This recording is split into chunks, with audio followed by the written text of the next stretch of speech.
Okay, so this week we had quite a bit of movement in the mortgage-backed securities, and it really stemmed from what the Fed did, not necessarily what they did or didn't do, but what they said. Now, this was a trading range that we were following last week, and then it ended the week last week with a very kind of bearish turn, and but it still maintained within this little band that we had here.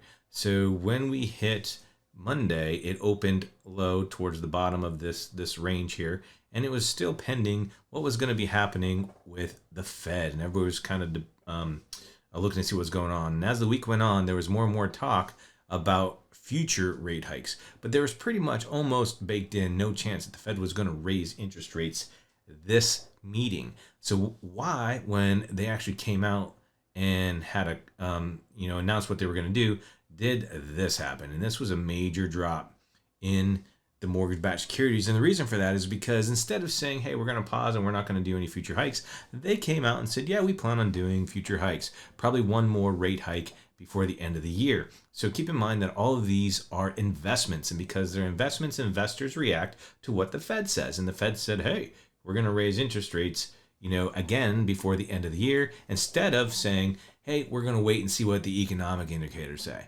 right? So that being the case, the markets reacted, and that's why we had this. Now, our saving grace was the technicals, and this has to do with this level of support that's here. And this is the same level of support, if we look back over the year, was the lowest point in October 2021 last year, and then the market rebounded and kind of has been in this big trading range, and then has been actually getting worse ever since. And now we're back down to where we were back in October 2021.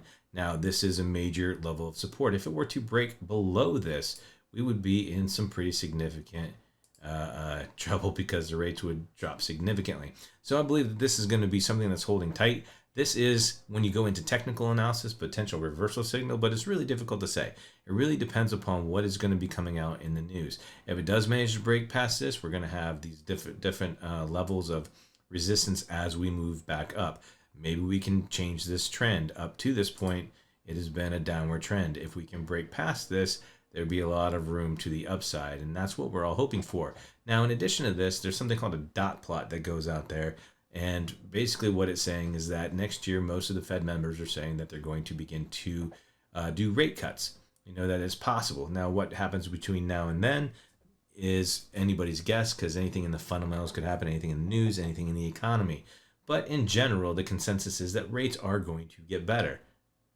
The question is, how long is it going to take for that? So this is what's going on with the market right now. I'm anxious to see what happens next week. I do think that we're going to rebound some and have slightly better rates. But remember, this is all relative. We're still sitting at some of the highest rates that we've had. I do think that there's a silver lining and that things will be getting better. It's just a matter of when. All right, until next time, I hope you have a wonderful week.